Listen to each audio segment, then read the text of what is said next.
Hey guys, what's going on? MaxFTE here, and today I'm back with another Pokemon Go video. Today, we're finally going to be putting Zygarde to the test. I've managed to fully evolve it, and so we're going to be bringing it to town in the Ultra League and seeing what damage we can do with it. But yeah, did you also know that only 3.3% of people who watch my videos are actually subscribed? So if you're enjoying, make sure to leave a like, hit that subscribe, and help us on the road to 10k. But yeah, let's jump into the battles. So the team that we're going to be running today consists of Clefable in the lead, with Zygarde on the safe swap and Tentacruel in the back.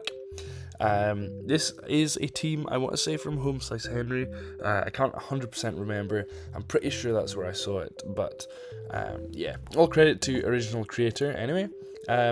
So I did recently manage to get my Zygarde fully evolved, which, what a grind the cells were. To be honest, it wasn't actually that bad. It was more just time consuming. It wasn't very hard, but you know, just going out your way to get all those cells each day for for months on end. It was very time consuming, but well worth it in the end.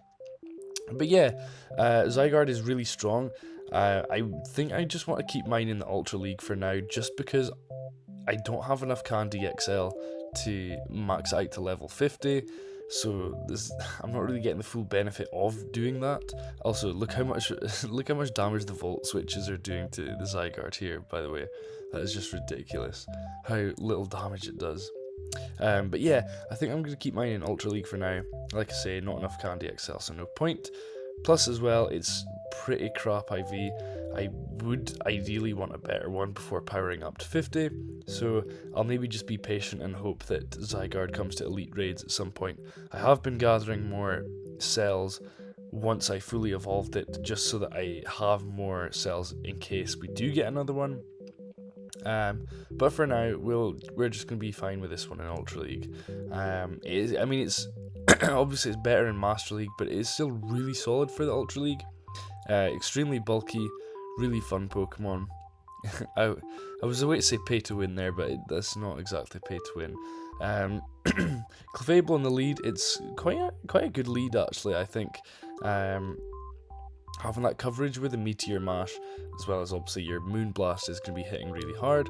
There's not really any sort of horrid leads at the moment. There has been quite a few Charizard leads that I've seen, but at that point you just swap into your Zygarde and let them make a decision.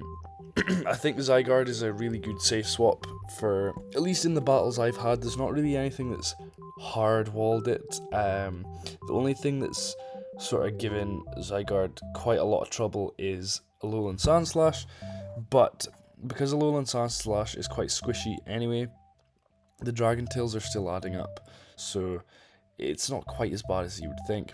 Plus as well, your Tentacruel having that Acid Spray and Scald, you know, the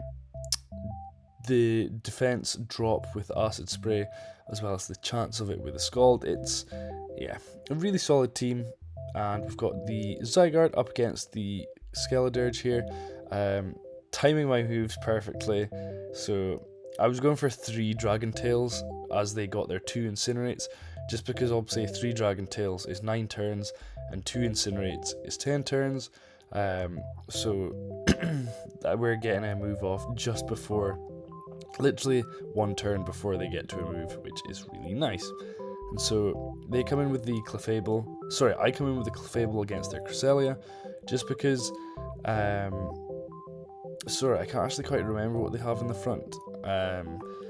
Either way, we're up against. I want to say it was the Ampharos.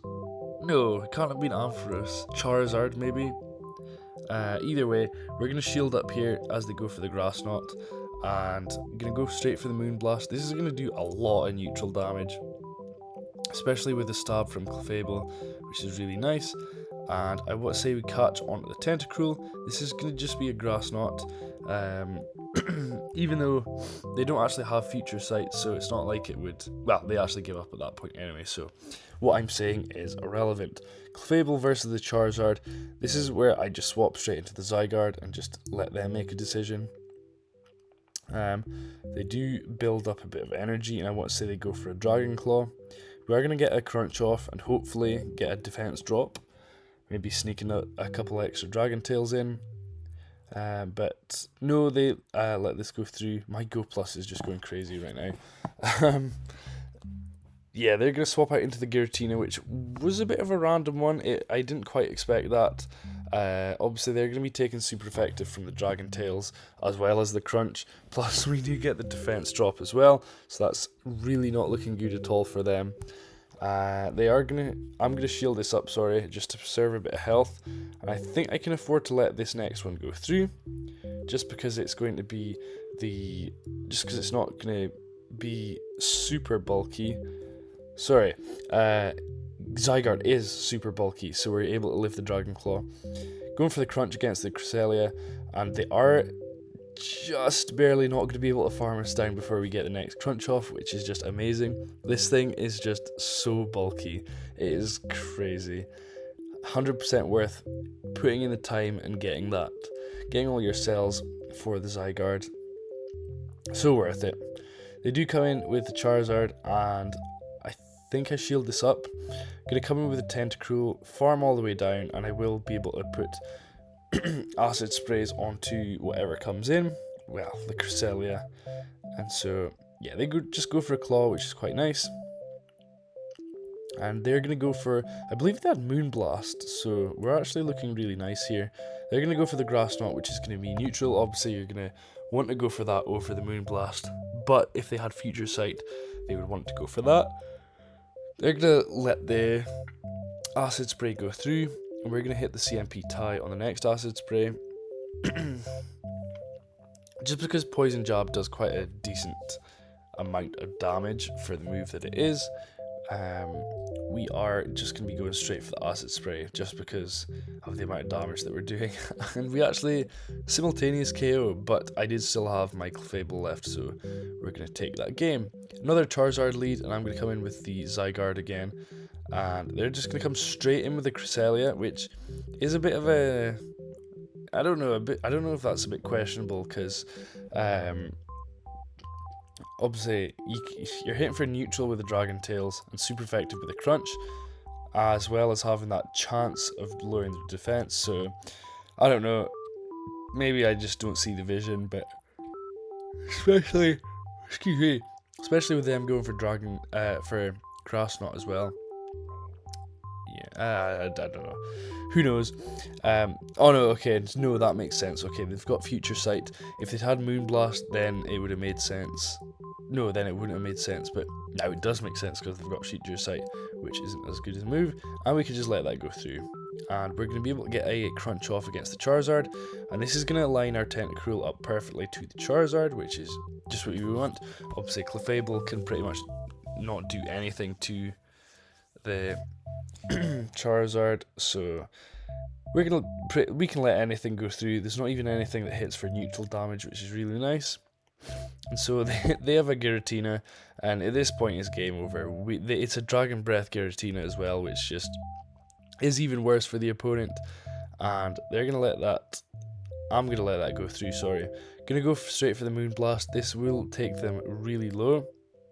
And at this point, I think it's just in an awkward range because I don't think they're quite in farm down range without them getting to another move. They're just going straight for the Ancient Power, but at this point they actually give up. So yeah, we're going to win that game.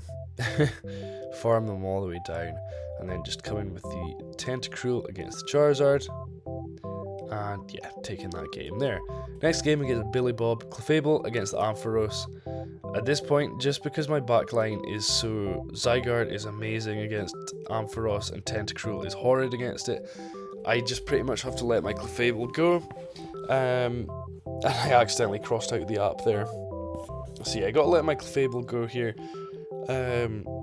Just gonna let anything go through. I do shield up the first one just because I wanted to get another Moonblast off. So this is gonna get them pretty low as well. They are gonna win the one shields because they're gonna get to another move here, and we're just gonna let this go through. No point shielding up, just because our Zygarde is gonna be able to come in and farm all the way down. Thankfully they don't get to a brutal swing. That would have just been a little bit of chip damage that we didn't need to take. They're going to come in with Poliwrath, and here it was looking a little bit dicey. I do catch a move onto the Tentacruel, which is really nice. Again, there's nothing that Poliwrath can throw against the Tentacruel that is even neutral, so that's looking really nice. Gonna go just straight for the Acid Spray. I think I probably would have been better going for the Scald here personally, but it is what it is. We live and we learn. They're going to go for the Feather Dance, and I'll just let that go through. So at this point, the damage that they're taking is pretty much still just neutral, because my attack has been lowered heaps, but their defense has also been lowered heaps, so it sort of balances itself out. And I'm going to let this go through. Oh no, sorry, I do shield it up. I think I probably should have just let that go through personally. Here we're gonna have to go for the crunch and get the bait, try and bait the shield, which we do successfully do that. They do unfortunately manage to get to a move before I get to the earthquake, so if it's the icy wind, which it should be, they're going to be able to lower my attack as I go for the earthquake, which is obviously going to be doing less damage. They didn't actually do that much damage as much as I thought it would. However, the Dragon Tails are really adding up, and yeah, like I say, there's nothing that Poliwrath can throw that's even neutral, so they go for the Scald, and we are just barely able to get to the move and take out the opponent here. Such a lucky game. Yeah, did really well to win that. But yeah, thanks for watching thanks for watching this video. If you enjoyed, make sure to leave a like, hit that subscribe button as well, and help us on the road to 10k. But yeah, I'll see you guys in the next video. See ya. Peace.